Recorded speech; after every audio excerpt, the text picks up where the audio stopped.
திரௌபதி மறுமலர்ச்சிக்கு அப்புறம் வட தமிழ்நாட்டிலேருந்து ஒரு பெரிய ஹிட்டாக போகிற படம் காடு வெட்டி. எங்களை கூப்பிட்டு சினிமா ஃபங்க்ஷனில் அவார்டை கொடுக்க போகிறாங்க. ஃபங்க்ஷனுக்கு கூட கூட மாட்டாங்க எங்களெல்லாம்.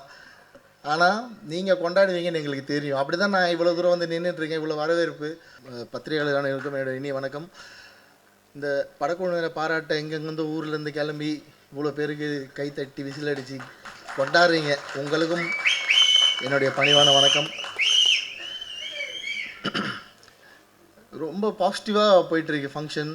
பயங்கரம் பாசிட்டிவாக போயிட்டுருக்கு. சுபாஷ் அண்ணன் மட்டும்தான் கொஞ்சம் அப்படி தழுன்னு பேசிட்டார். மற்றபடி படத்தோட வெற்றி வந்து இங்கேயே இங்கே முடிவாக்கப்பட்டது. படம் எப்படி போக போகுது அப்படின்னு கொண்டாட தான் போகிறீங்க, பார்க்க தான் போகிறோம். சுபாஷ் அண்ணன் கவலைப்பட வேணாம். இது வந்து இப்படிலாம் தாண்டி பிரச்சனைலாம் சந்தித்து வந்த படம் தான் மறுமலர்ச்சி. உங்களுக்கு தெரியும் அது வந்து அது வந்து யானை மேலே அம்பாரி வச்சு குருவன் எப்படி படத்தை கொண்டு போய் தேட்டருக்கு விட்டார்னு உங்களுக்கு தெரியும்.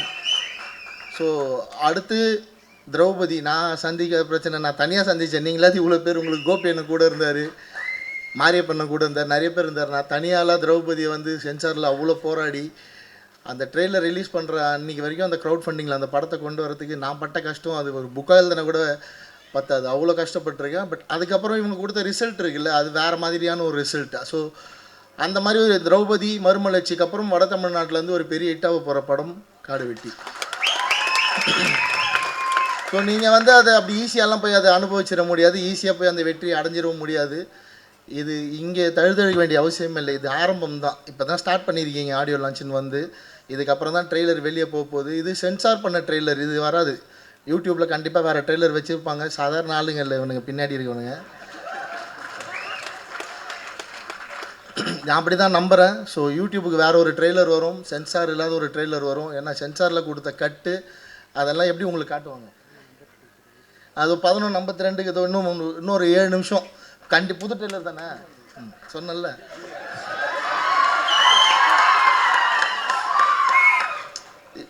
எதுக்கு அதெல்லாம் மறைச்சி வச்சுட்டு ஒழிச்சு வச்சுட்டு சென்சாரில் தானே கட் பண்ணாங்க, ட்ரெய்லரில் காட்டிடலான்னு எல்லாத்தையும் காட்டியிருப்பாங்க. ஸோ 11:52 அதெல்லாம் பாருங்கள். அதுக்கப்புறம் வரப்போகிற பிரச்சனையை நீங்கள் எப்படி ஃபேஸ் பண்ண போகிறீங்கன்றதை பொறுத்து தான் இது எவ்வளோ பெரிய வெற்றி படமாக மாறப்போகுது.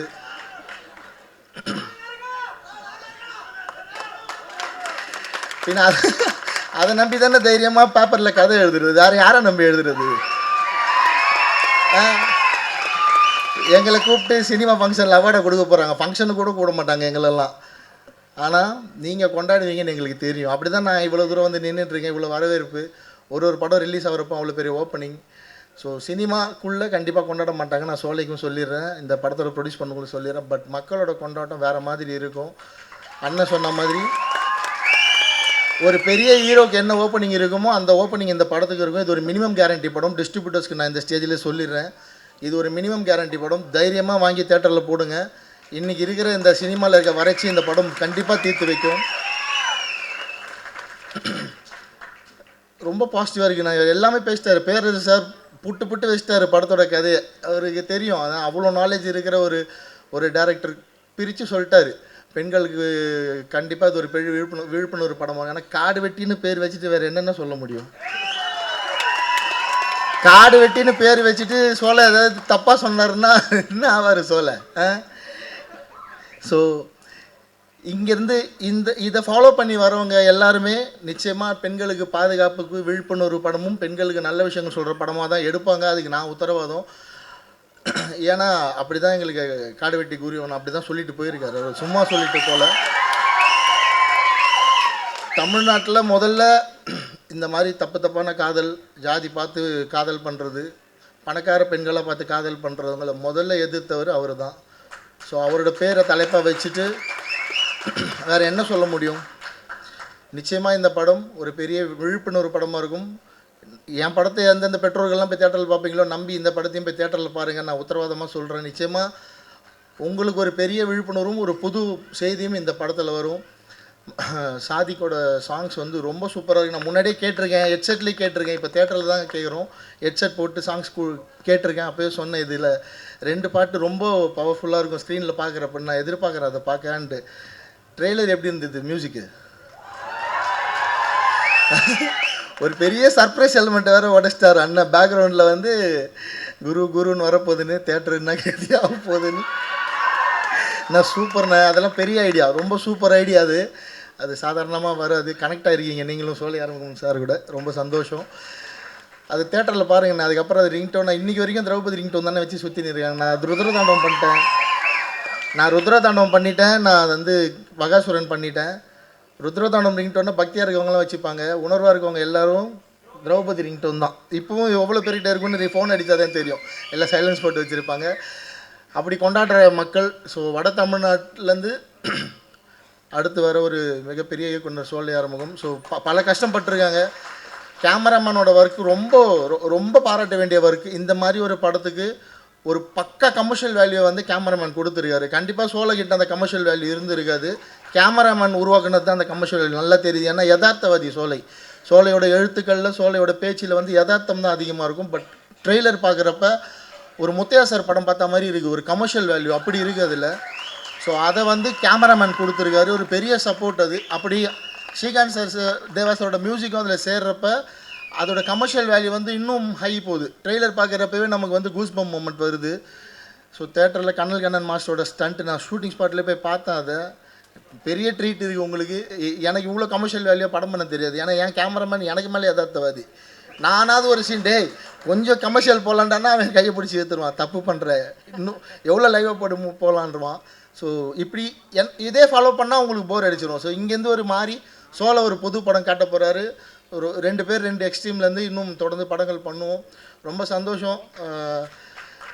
என்னோட அப்டேட்டும் சீக்கிரம் சொல்கிறேன், கேட்டதாக இருக்கீங்க. எனக்கு வந்து நான் ஒரு பெரிய தயாரிப்பு நிறுவனம், பெரிய ஹீரோ கூட அவங்க கூட ஒர்க் பண்ணணும்னு நினச்சதால இவ்வளோ டிலே. அது தப்பு தான் போல். நான் திரௌபதி 2 பண்ண போகிறேன் சீக்கிரமாக நான் முடிவு பண்ணிவிட்டு எப்போ பண்ணுறேன்றது அறிவிப்பு சொல்கிறேன். அதுக்கு முன்னாடி காட்டு வெட்டியை கொண்டாடி முடிங்க, அடுத்த அறிவிப்பு சீக்கிரம் வரும். எல்லாருக்கும் வாழ்த்துக்கள். இந்த படத்தில் ஒர்க் பண்ணவங்க அத்தனை பேரும் ஜெயிக்க போகிறீங்க.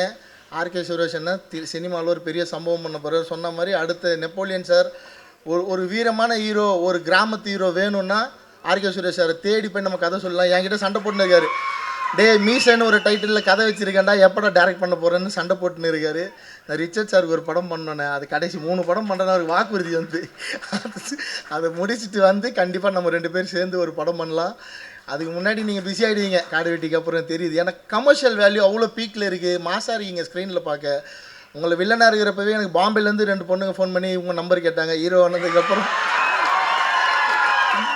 எனக்கு பாம்பேயில் ஒரு ஃப்ரெண்ட் இருக்காங்க, அவங்க பெரிய ஃபேன். உங்களுக்கு என்கிட்ட நம்பர் கேட்டு பயங்கர தொல்லை. ஹீரோ ஆனதுக்கப்புறம் என்ன நல்லா நடக்க போதோ தெரியல. ஸோ பிஸி ஆகிடுவீங்க, எங்களெல்லாம் மறந்துடாதீங்க. ஸோ பல தயாரிப்பாளர்கள் இந்த படத்துக்கு இது ஒரு வெளியே தெரியாத ஒரு கூட்டு முயற்சி திரைப்படம். ஏன்னா நான் ரொம்ப 500, 100, 200ன்னு வாங்கி திரௌபதி பண்ணதெல்லாம் நான் வெளிப்படையாக அதை கூட்டு முயற்சின்னு சொன்னேன். இந்த படத்தில் ஒரு ரொம்ப பெரிய அமௌண்ட்டாக ஷேர் பண்ணி 10 lakhsக்கு மேலே ஷேர் பண்ணி பல தயாரிப்பாளர்கள் இணைஞ்சி செஞ்ச படம் வந்து இந்த காடு வெட்டி. அவ்வளோ பேருக்குமே நிறைய சோதனைகள், மன உளைச்சல். ஏன்னா ஒரு 4 வருஷம் ஒரு பெரிய அமௌண்ட்டு முடங்கி இருக்கிறது சின்ன விஷயம் இல்லை. படம் ரிலீஸ்க்கு முன்னாடி இந்த படம் சேட்டலைட், ஓடிடி கண்டிப்பாக வாங்க மாட்டாங்க. ஏன்னா இவங்க அந்த மாதிரி சம்பவம் தான் பண்ணியிருக்கிறது. ஆனால் ரிலீஸ்க்கு அப்புறம் இதுக்கான டிமாண்ட் 2 மடங்காக தான் இருக்கும். ஸோ வெயிட் பண்ணி எல்லோரும் சேர்ந்து செலிப்ரேட் பண்ணுங்கள். எதுவும் அவசரப்படாதீங்க, வெயிட் பண்ணிங்கன்னா ஒரு பெரிய சக்ஸஸ் இருக்குதுன்னு சொல்லிவிட்டு உங்களை நம்பி தான் நானும் சொல்லிட்டு போய் தைரியமாக உட்கார்றேன். படத்தை ஹிட்டாக வேண்டியது உங்கள் பொறுப்பு. வாழ்த்துக்கள்.